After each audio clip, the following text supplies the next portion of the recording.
Larry Holder, Jeff Duncan here with you at the Superdome as the Saints, now winners of 6 in a row. They beat the Tampa Bay Buccaneers 30-10.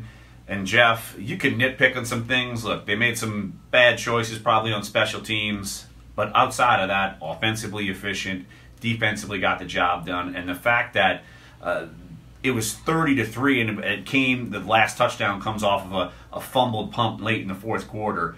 It's something that I think you look at all the performances they've had within this win streak, and you could look at it overall and say this was probably the most complete and dominant performance they've had this year.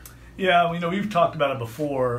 This team is winning games in a lot of different ways right now. Today they got a big special teams play, a blocked punt early on by Justin Hardy that basically set the tone for this game, got the crowd into it, and then the defense dominated a Bucs team that right now is really kind of in complete disarray. They've lost 5 games in a row.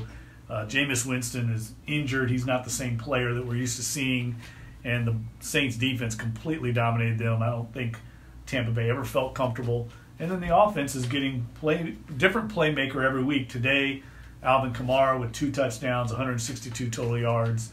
So they're getting contributions from so many different people that it's difficult for opponents, I think, to game plan for this team. Yeah, I think absolutely. And you look at what Alvin Kamara is able to do, running the football, catching the football. Like, he overcomes the fumble early on in the game and scores 2 touchdowns and one. The 33-yarder was just something to see, to believe, because he made about 4 guys miss, wiggled out of some tackles, and that score was really important because it was right before the end of the first half, and so they were able to kind of get that ball going. But you look at the way that the team has been playing going forward. It's always been kind of like, the score could be a little deceiving because you saw, like last week, 20-12. You felt like, well, the Saints should have probably won that game a little bigger. I feel like you leave this game, and even though they had some mistakes, they still won this one comfortably. Yeah, they're dominating teams like the Bucs, and that's a great sign.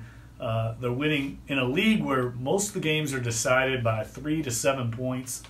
They're winning every week by 8 points or more, double digits. And this reminds me a lot, Larry, of back in 2011, the end of that season when they won 8 games in a row, and also 2009 Super Bowl season. I'm not saying this team's going to win the Super Bowl, but they're playing right now as well or better than anybody in the league, I think. They're dominating teams, and they're playing with a high degree of confidence on both sides of the ball and taking it to teams early. There's really not a lot of drama in these games. They're kind of season control and not making any cardinal sins along the way, and they've got to feel good about where they're at in the division right now. They've got a half-game lead on Carolina, but that win earlier in the year at Carolina gives them a huge leg up on the Panthers. And that game got the ball rolling. It's not like Carolina's playing great football as it is with their team. So, look, the Saints have got to feel good. And, look, my column that's going to be published here and shortly on NOLA.com is I think it's time to buy in on the Saints. Look, 6 in a row. This isn't a fluke anymore. This isn't something, they're taking advantage of teams they should beat. Well, Aaron Rodgers wasn't there. So what? You're winning games, and you're winning games now convincingly. Your defense is no joke. It's legitimate. The offense can get it done in different ways. Look, Drew Brees, if he's such an afterthought, even though he was 22 of 27, 263 yards, 2 touchdowns, no interceptions. Look, his plays kind of taken a little bit of a rise over the last couple of weeks when they didn't need him, and they didn't need him to be the jump starter today. But by the way, Drew Brees is still back there, and he's still one of the best in the league. Yeah, his passer rating's 131.9. That's right. Pretty darn good. And then they run for 151 yards.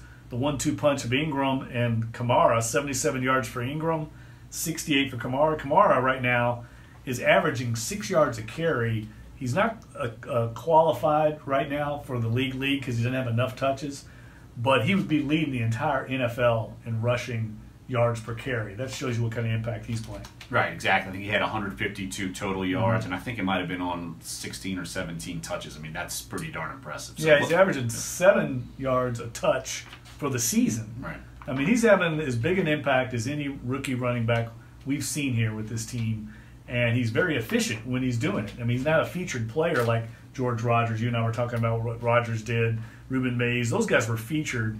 He's just a piece of this puzzle right now, but he's doing it in a limited number of touches and in spectacular fashion. And oh, by the way, another rookie on the other side of the football that a lot of people are paying attention to, especially after this game, because Mike Evans comes in and gives the cheap shot as Marshawn Lattimore. He didn't let that affect him, and he went out the next time he went up against Mike Evans, broke up a pass, and his reaction after the game, he called it the sneakiest of sneaks, as far as like that he got drilled from guy got a running start and took a cheap shot at him, and he responded like a pro. And I think that in and of itself should give Saints fans, the people in the organization, that's kind of the mindset they've got right now. They're not going to blow their top. They're going to go back, work, and basically just shut down a Tampa Bay team that you thought might have some weapons that could affect the Saints, and that did not happen at all. No, the Saints right now are focused on all the right things, and that's what's going on between the lines on game day and then during the week, getting prepared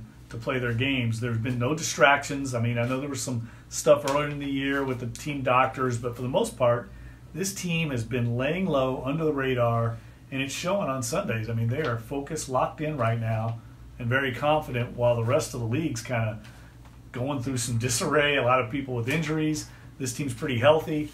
The Saints have to really like where they're at right now. Absolutely. So check out all of our coverage of all things Saints at NOLA.com and in the print editions of the Times-Picayune. And don't forget, Monday morning, Duncan Holder, Sports 1280, NOLA.com, and the iHeartRadio app will be a full recap of Saints, Bucks, and of course you just got back from Tuscaloosa to get to the game today, so we'll talk about the Saints in Alabama as well. So for Jeff Duncan, I'm Larry Holder. Thanks for joining us.